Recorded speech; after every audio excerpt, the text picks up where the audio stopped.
the Magnus Carlsen Opening against the Sicilian defense, also known as the Portsmouth Gambit. e4, followed by c5 are the standard first moves, followed then by knight to f3 and knight to c6. The main goal of the Sicilian defense is to stop white from occupying the d4 square and having a strong hold on the center. Now the key move, actually a gambit, is pawn to b4. There are at this point two primary variations, both of which often return to the same point again, which will be shown in a moment. Let's start though with the most common, c times b. d4 is now often played, allowing white a strong center, but at the cost of a point. Black has some difficulties, however, primarily the threat of white pushing a d-pawn to d5, which will force black to either pull back, losing tempo, or having to misplace the knight to a less effective side post at a5. Therefore, to avoid this potential, black almost always plays d5, stopping the push and attempting to disrupt white's pawn center majority. White takes on d5, attacking the knight. Now again, though black's knight has no good move, it will either have to be mispositioned, return home with a loss of tempo, or be lost. Therefore, black almost always plays queen takes pawn. White, being well ahead in development now, wants to keep playing forceful moves and plays the stunning c4, at this time threatening black's queen.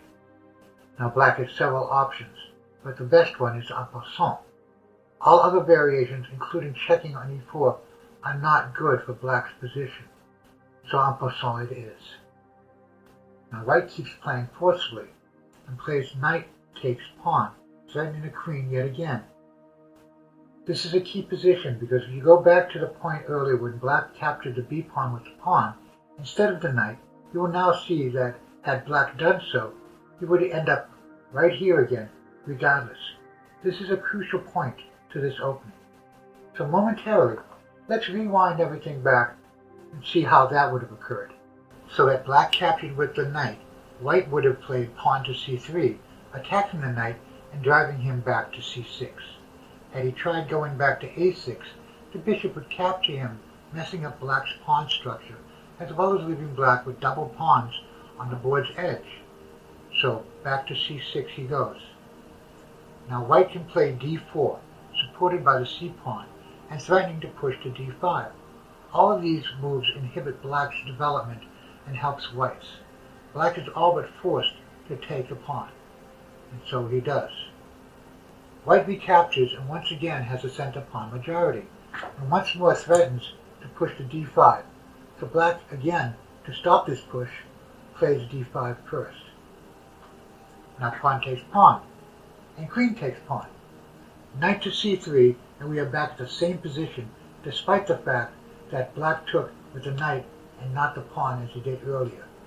This is a beautiful aspect of this trap. Now regardless which path led here to this point, with his queen in jeopardy, black has only one good move. Oh, he has several possible moves, but most of these are either anti-positional or with further loss of tempo, and the push to d5 is still a possibility. So the best move at this time is queen to a5, threatening the knight on c3, and apparently pinning it as well. Now, a great many players would immediately move their bishop to d2, but the Carlsen trap is far more devious. Carlsen played rook to b1, which is mind-blowing. Whether black considers this a blunder or not, literally every opponent takes the knight with check at this point. Now white moves the bishop to interpose, and wait, where's the queen going to go? Black's queen is walking a tightrope and only has a3 to move to. Now white keeps up the pressure with d5, creating a situation once again that the knight really has no safe place to go. Now black should restart his development, bring out his other knight to f6, letting the knight on c-file go, and getting back into the game, still up a point or two. If he takes the pawn back, he'll be up 2. If, however, he attempts to keep his knight advantage, the most played move would be knight to b8, with the thought of bringing it to a more favorable location on d7 at a later point. Knight to a5 would be completely anti-positional, so knight to b8. Again, white is down material, down 4 points in force, but far more developed. Theoretically, black is completely lost at this point.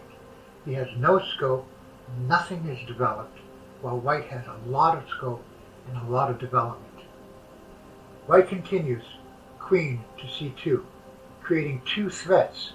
White is threatening both queen to c8, mate, as well as bishop to b4, capturing black's queen. Black's most played move at this point is bishop to d7, which ends the mate threat, as well as covers the queen's escape on a4 if bishop to b4 is now played. This completely fails, however, to bishop to b5. Now the original two threats exist once again. Bishop to b4 captures black's queen, and queen to c8 is still checkmate due to the fact that black's bishop is pinned, and if bishop takes bishop, queen to c8 is still checkmate. Black is totally toast. Thank you for watching. I hope you've enjoyed this and learned something. And please subscribe to Chess Coach.